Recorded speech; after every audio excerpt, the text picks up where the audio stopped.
Imagine walking into a hotel, suitcase in hand, only to be laughed at, disrespected, and treated like you don't belong, just because of how you look. Now picture this, the very next morning. The same staff who mocked you discover that you're not just a guest. You're the powerful investor who actually owns the hotel. What happens next will leave you speechless. "Excuse me, ma'am, this lobby is for guests only." Those cold words sliced through the air the moment Angela stepped inside the luxury hotel. She had just gotten out of a cab after a long day of travel, suitcase in one hand, purse in the other. Her clothes were simple, comfortable jeans, a plain blouse, and shoes that had clearly seen better days. She wasn't dressed to impress. She was dressed like someone who had been on the road for hours. But instead of a warm welcome, the receptionist's face twisted into a frown. She didn't see a paying guest. She saw someone she thought didn't belong. Angela, keeping her voice steady, replied, "Yes, I'm checking in. My reservation should be under Angela Williams." The receptionist didn't even glance at the computer. Instead, she leaned forward on the desk, her smirk growing sharper. "I think you're mistaken, ma'am. Rooms here are quite expensive." Her tone was thick with judgment, every word dripping with disrespect, as if to say Angela couldn't possibly afford a place like this. Angela raised an eyebrow, her calm composure unshaken. "I know exactly how much they cost. That's why I booked one." But before she could continue, the humiliation grew worse. Across the counter, a young bellboy leaned toward another staff member and whispered, not quietly enough. She probably just wandered in from the street. "Look at those old shoes." The two of them chuckled, thinking they were clever. Nearby guests shifted uncomfortably, some staring openly at Angela, others glancing away in awkward silence. A few even looked at her with pity, as if they believed the staff's assumptions. Angela straightened her back, her chin lifting slightly. She had experienced moments like this before, times when people judged her by her skin color, her clothes, or her calm demeanor. She knew this wasn't just about a reservation. It was about the way they saw her, the way they dismissed her. Still, she didn't lose her composure. She had no need to argue, no reason to shout. She was used to proving people wrong with actions, not words. "I would like to check in now," she said firmly, her voice cutting through the laughter. The receptionist finally sighed, rolling her eyes as though Angela was wasting her precious time.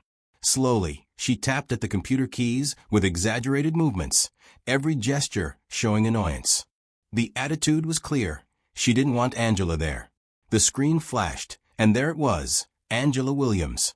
A paid reservation for 2 nights in one of the hotel's executive suites. The receptionist froze for a brief moment, caught off guard, before quickly covering it with another smirk. "Well, yes," she said, her voice softer but still dismissive. "I see a booking here. But you must understand, we require a valid credit card. Are you sure you can handle this?" The words cut deeper than the stares. They weren't just questioning her reservation. They were questioning her worth. Angela slowly reached into her purse and placed a platinum credit card on the counter. The receptionist's smirk faltered, if only for a second. But Angela didn't let the moment drag on. She picked up her keycard, lifted her suitcase, and walked toward the elevators with quiet dignity. What the staff didn't know was that tonight was only the beginning. They had judged her by appearances, mocked her shoes, dismissed her presence. But tomorrow, they would discover the truth. And when they did, their laughter would turn into regret. Angela placed her suitcase beside the polished front desk, refusing to move until she was treated with the same respect as any other guest. Her tone sharpened, her patience thinning. "Check your system," she said again, her voice firm and unshakable. "Angela Williams. 2 nights." The receptionist sighed loudly, the kind of sigh meant to tell everyone in earshot that she was being burdened. She rolled her eyes and tapped at the keyboard, dragging out every keystroke as if it were torture. After a long pause, she finally spoke. "Well, yes, I do see a booking here. But," she leaned forward, her voice dropping into a condescending tone, "you must understand, we require a valid credit card. Are you sure you can afford this?" The words weren't just rude, they were humiliating. They implied she wasn't capable, that she didn't belong, that her presence was somehow suspicious. The guests behind Angela shifted uneasily. Some looked away, embarrassed for the staff. Others whispered, their faces showing disapproval. A middle-aged couple even shook their heads in disbelief at the blatant disrespect. But Angela stood her ground. Without hesitation, she reached into her purse and pulled out her wallet. Calmly, she slid a sleek platinum card across the counter. The receptionist froze for a moment, her fake superiority faltering. Her eyes widened, but instead of apologizing, she quickly masked her reaction with a scoff. She picked up the card with unnecessary force and swiped it through the machine. "Fine," she said coldly.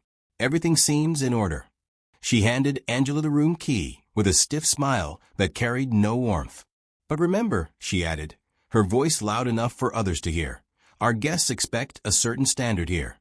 Please don't cause any disturbance." The insult was sharp, deliberate. Angela could have responded. She could have called out the disrespect, demanded a manager, made a scene. But she didn't. She knew the receptionist wasn't worth her anger. Instead, she picked up her suitcase, took the keycard, and walked toward the elevators with measured steps. Her posture was straight, her expression calm, but her mind was burning. The whispers followed her as she left the lobby.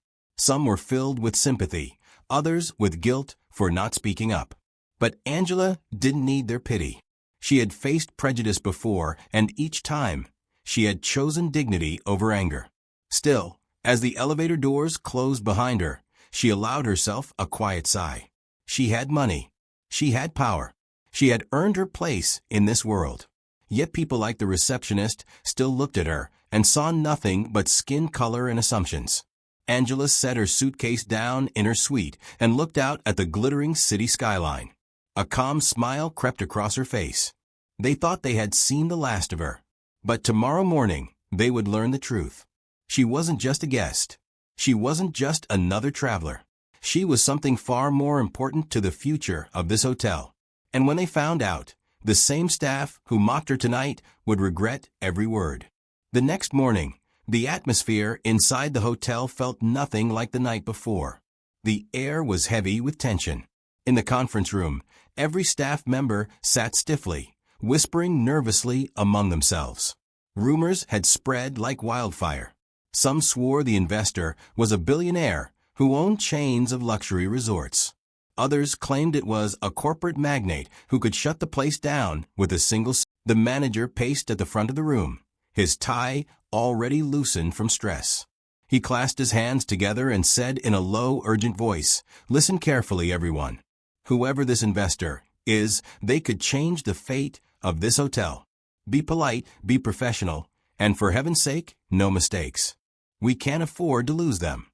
The staff nodded obediently, their nerves showing in every twitch and fidget. Even the usually smug receptionist sat quietly, smoothing her uniform, rehearsing her fake customer service smile. Then the doors swung open, and in walked Angela Williams, the same woman they had laughed at, disrespected, and dismissed only hours before. But this time, she was unrecognizable. Gone was the simple travel outfit and suitcase. She now wore a sharp-tailored suit in deep navy, her hair perfectly styled, her heels clicking confidently against the polished floor. Her very presence filled the room with authority. The staff's jaws dropped. The manager blinked rapidly, as though his eyes were playing tricks on him. "MMS Williams? You're the investor," he stammered, his voice cracking under the weight of disbelief. Angela offered a cool, knowing smile. "Surprised?" she said, her tone light but cutting. The receptionist, the same one who had sneered at her at check-in, nearly dropped her clipboard. Her fake smile vanished instantly, replaced by a look of pure horror. She opened her mouth, but no words came out, just silence and shame. The bellboy's face turned beet red. His cruel joke about her old shoes replayed in his head like an echo he couldn't escape. He stared at the ground, wishing it would swallow him whole. Angela let the silence hang for a moment. She could feel their discomfort, their regret, their shame, and she wanted them to feel it. Then she stepped forward, her voice calm but powerful. "Last night," she began, "I walked into this hotel as a paying guest. But instead of being welcomed, I was judged. Judged by the color of my skin. Judged by the clothes I wore. Judged as if I didn't belong here. The room was silent. No one dared move. She continued, her gaze sweeping across the staff. What none of you knew is that I'm not just your guest. I'm the very person who decides this hotel's future. And I'll tell you this, luxury is not just about marble floors and chandeliers. True luxury is how you treat people. The manager's knees nearly buckled. He mumbled, Ms. Williams, we didn't know. Angela raised a hand, silencing him. Her smile returned, though her eyes were sharp. No, you didn't know. And that's the problem. Because respect shouldn't depend on what you think you know about someone. The weight of her words crushed the room. Everyone knew in that moment that the hotel's fate and their jobs hung by a thread. And Angela held the scissors. Angela sat at the head of the long mahogany conference table, her sharp gaze sweeping across the nervous faces of the staff. No one dared to move. No one dared to breathe too loudly. Her voice was calm, but every word struck like a hammer. Last night, I came here as a guest. I was humiliated, judged, and treated as if I didn't belong. Not once was I greeted with respect. And yet, she leaned forward, her eyes narrowing. Here I am, the person who owns a controlling stake in this very hotel. A collective gasp rippled through the room. Some staff lowered their heads, others fidgeted in their seats, guilt written across their faces. The receptionist who had sneered at Angela the night before sat frozen, her lips trembling as though she wanted to speak, but no words would come. Angela didn't pause. Her voice was steady, unwavering. You see, she continued, a hotel is not just about its marble floors, polished silverware, or sparkling chandeliers. All of that means nothing if the people who work here lack decency. What defines a hotel, what defines true luxury, is how you treat people. Every guest, no matter their skin color, their shoes, or their clothes, deserves kindness and respect. Her words hit like thunder, echoing through the silence. The weight of shame pressed heavily on every heart in that room. They hadn't just insulted a guest. They had insulted their new boss. Angela let the silence linger before softening her tone. I didn't buy this hotel to fire people. If I had wanted to, I could replace every single one of you this morning. But that's not why I'm here. I bought this hotel because I believe it has potential, not just in its walls, but in the people who work here. The staff exchanged nervous glances, uncertain whether her words offered hope or another blow. Angela's expression softened, though her presence remained commanding. I will demand change. Effective immediately, this hotel will undergo full staff training, hospitality, cultural sensitivity, and respect. We will build a culture where guests feel valued, no matter who they are or where they come from. From this day forward, this place will not be known for its prejudice. It will be known for its warmth. The manager swallowed hard and finally spoke, his voice shaky. Ms. Williams, we're truly sorry. Last night was a disgrace. I promise we'll do better. Angela held his gaze for a long moment before nodding slightly. I expect nothing less. She then stood, her presence towering even more than when she had entered. Let this be a reminder to all of you. You never know who you're speaking to. You never know what battles they fought or what power they may hold. So treat every person as though they matter, because they do. As Angela walked out of a conference room, the staff sat in stunned silence. Her message had struck deeper than any punishment could. They knew things would never be the same again. And from that day on, the hotel's reputation began to change, because Angela Williams had demanded it. By the afternoon, word had spread like wildfire through the hotel's hallways. Every employee had heard the shocking truth. The woman they had mocked, judged, and dismissed as out of place was not only a guest. She was their new leader. Conversations whispered behind housekeeping carts, murmured in the kitchen, and muttered in the break room all echoed the same disbelief. How could we have been so blind? Consequences followed quickly. The receptionist who doubted Angela and scoffed at her platinum card was reassigned to a mandatory training program on customer respect and professionalism. The bellboy who had laughed at her shoes was placed under strict supervision, his attitude to be reviewed before he could interact with guests again. The message was clear: disrespect would no longer be tolerated. But Angela's leadership wasn't about punishment alone. She believed in growth. Within weeks, she launched sweeping reforms. Every staff member, from front desk clerks to housekeepers to managers, attended sensitivity and cultural awareness training. She introduced scholarships for employees' children, offering them chances to attend better schools. She even started a community outreach program, where the hotel partnered with local organizations to feed the homeless and support underprivileged youth.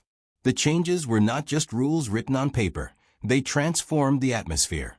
The cold, judgmental air that once clung to the lobby was replaced with genuine warmth.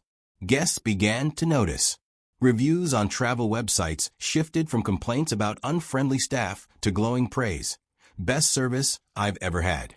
They treated me like family. 5 stars isn't enough. Business boomed. Where once rooms went half empty, now the hotel was fully booked weeks in advance. Other luxury hotels in the city struggled to keep up, while Angela's property became a shining example of how respect and kindness could be a business's greatest assets. 1 year later, Angela walked once again through the same lobby where it had all begun. But this time, the energy was different. The staff stood taller, smiles brighter, voices warmer. As she passed the front desk, she overheard a receptionist greeting a guest with sincerity. "Welcome to our hotel. We're so glad you're here. If you need anything at all, please let us know." Angela paused for a moment, watching quietly. Her chest swelled with pride. This was the same hotel where she had once been mocked, and now it radiated everything she had dreamed of: kindness, respect, and hospitality. As she moved toward the elevator, a guest thanked her for the improvements. Angela simply smiled and replied, "It wasn't just me. It was all of us choosing to be better." Her story soon spread far beyond the hotel. News outlets picked it up. Social media praised her leadership. And her journey carried a timeless message that reached millions. Never judge a book by its cover. The person you disrespect today may be the very one holding your future tomorrow. If this story moved you, don't forget to hit that like button, subscribe to Strivex, and turn on the notification bell, so you never miss another inspiring story like this one.